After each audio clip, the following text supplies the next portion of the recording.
Why don't you give me a sign? This is Corinna Jane. The leaves are trailing on that shore. It's not your problem, it's mine. With her brand new single, Give Me a Sign.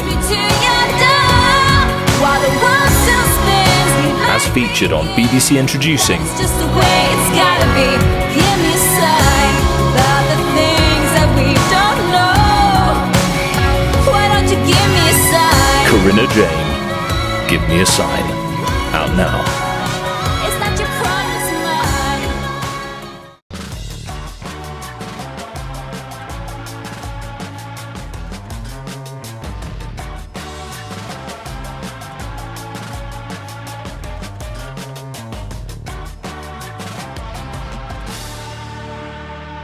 Hello, I'm Sophia Jessica, and welcome to the Fan Carpet. So, guys, it's wonderful to see you again. How have you been? It's Good. Yeah, been very good. We've been very lucky to have escaped the worst of the ravages of this this COVID thing over the past year. So touch wood, we've been good. Great. So, in this new episode, in this first episode of the new series, you restore the impressive MG Metro. Do you have any memories from filming that will stick with you? I mean, for the whole thing, frankly. But a couple of things. Firstly, COVID struck halfway through it, which was a bit of a shock, really. But for me, I think that'll probably be one of the finest restorations because it was the car that won the British Rally Championship and the Scottish as well. We met the guy who won in it, and he reunited the car with its steering wheel. So a phenomenal journey, actually, a phenomenal journey for both of us. I think one we'll never forget. Yeah, absolutely. And we did that one mostly up at Rick Wood's up in Stockport because he is the go-to guy for competition cars and setting them up. He's got the he's got the dynamometer up there, but also he can scan he can scan sort of parts and make brand new parts from originals. And we needed to do a lot of repairs to the inside of the engine on that because that thing had exploded into 1,000 pieces many times, and it was in a bad way inside. And also the gearbox, transfer box, and all that kind of stuff. We had to scan good original ones that we borrowed, and then transplant those scanned interiors into the broken bits that we had. So it was a very involved job, and that's why we needed to do it somewhere that we could do all that, because that's the diff. Do you remember the diff? To another level. We had to get do you remember we had to get a diff from an E36 BMW with the same ratio and stick it upside down to make it work the right way around? I mean, that's right. Because we had one that was actually missing. Yeah. That was a very involved restoration, but one that was a real treat to do, and also a real treat for the family to get it back. I don't think they were aware of the fact that it was the most important 6R4 that's ever existed. Yeah. Oh yeah, that's right. And we had to do it right. The car had to be done properly, and we had to make it as authentic as we could. We couldn't just plop any old engine and gearbox into it. We had to make sure that it was done right. Mm.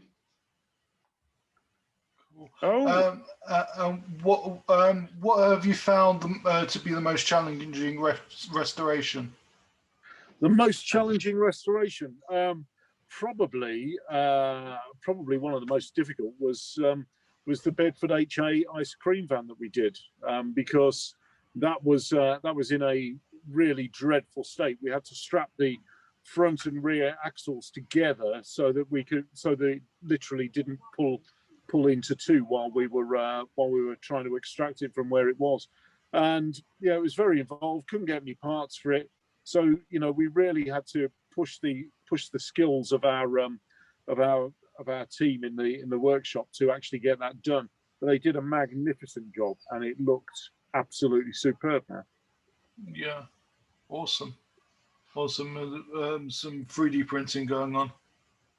To get the parts. We didn't have to do much printing with that. It was more about metal bashing there. We did do recently. Recently, we've been doing some 3D printing for some components on a car, which we can't announce what it is yet because we haven't given it back. But I'll tell you what, advances in modern technology, 3D printing, CNCing, scanning, and stuff have massively helped us, particularly with little. It's often with classic cars, it's the smallest bits which are the hardest to find because they're the bits that you put in a special place or you don't pay so much attention to, and then you find out later on that there aren't many of those left because other people have had exactly the same issue with them. So I tell you where all those parts are. They're all in people's kitchen drawers. Yeah, absolutely. That's exactly where they are because there's always a drawer in the kitchen that's full of rubbish, and that's where all those bits are.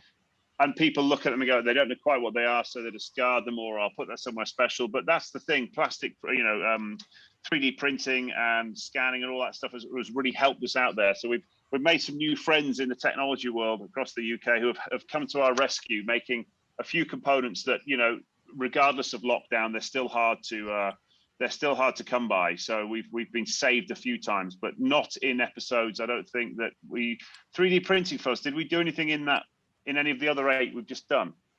I haven't been involved in any 3D printing on these ones. No. But we have done, there's been some other technical innovations. Look at the Welsh Q's door handle. Oh yeah, absolutely. Let's not forget this. We've come up with a couple of inventions which have helped people with disabilities. So, for example, the car that we gave back $2 last week was a car that the guy had Parkinson's disease, and as it progresses, he's not going to be able to drive the car, but he's actually struggling to be able to open the door just because of the motor skills required to press the knob to open the door on the outside. So we wanted to make a system whereby he could leave the car on the drive where it would be, and he can still get into the car to enjoy just the pleasure of being in the car. So the issue there was he can't do it. So we've got a guy called Welsh Q, who's for want of a better word, just a sort of scientific genius and brilliant with using modern equipment, CNCs and scanners and stuff, and nothing's an issue for him. So he invented a system whereby when Guido, the car's owner, walks up to the car, there's basically a transponder in his pocket. The car recognizes the presence of the transponder, and then upon touching the door handle, just physically touching it like you touch your iPhone screen or whatever screen, the phone you're using, it unlocks the door. So Guido can literally sort of work his way out to the car, touch the metal door handle, it'll unlock, and then when he does the same getting out, it'll lock. So he can still enjoy the car. And a similar thing for Andreas, who is a guy who was the victim of an acid attack, and we rebuilt his wizard, and he built a system as well which will help him drive that. It's a VW Beetle, but he had no vision in his left eye. So actually, in order to look it out of the left wing mirror, he had to turn his head round significantly, which would temporarily, he would be loss of sight, looking forward. So Alec, Welsh Q as we call him, came up with a system there which basically presents the image that the left wing mirror would have on a screen, still within his right eye's peripheral vision, meaning he could look out of his wing mirrors in effect without having to move his head. So we've actually focused on helping people in many different ways with their illnesses, other than just restoring their cars, actually helping them with the driving experience as well. Yeah, That's exactly. awesome. It's great. Yeah, it's great to be a part of the origination of these ideas, because they will go on with the manufacturers to be great products that I think we'll see used in cars, either as retrofits or even as new builds as well. We'll see these things happening. What can fans expect from this new series? The best series. Yeah, best series to yet. A really surprisingly great series. The cars are sort of far-reaching restorations. The stories are very compelling. Just some wonderful stuff happening.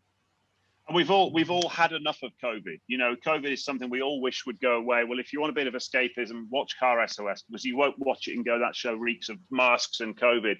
We've done everything we can to film within the guidelines, obviously, but make the show be a little bit of escape from day-to-day existence of masks and the usual stuff. Absolutely. Awesome. Well, thank you so much for your time, guys. Good luck with the series, and I look forward to whatever you do next. Thank you very much, mate. Marc. Thanks very much. Take care. Cheers, man. See you later. Bye. Thank you for watching The Fan Carpet. Please follow us on Facebook, Twitter and Instagram for more content next time.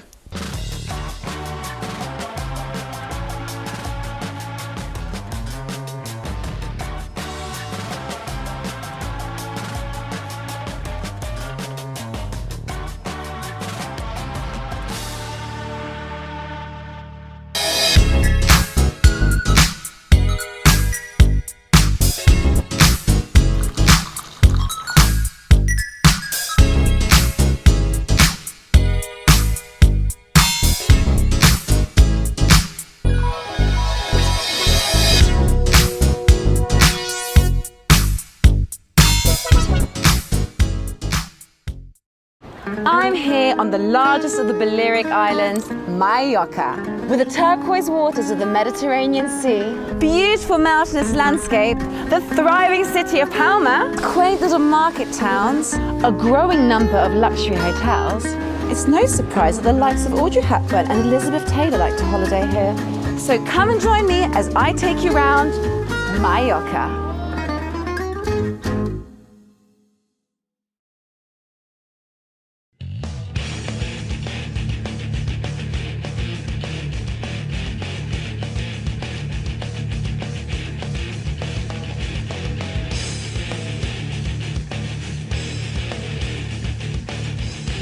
Thank you for watching The Fan Carpet. If you like this video, be sure to click that thumbs up button at the bottom of your screen. And also be sure to subscribe to the Fan Carpet YouTube channels. They're absolutely free and so much fun too. Be sure to check out the official website, thefancarpet.com. Also, you can follow us on Facebook, Twitter, and Instagram to stay up to date with reviews, competitions, the latest news, and so much more.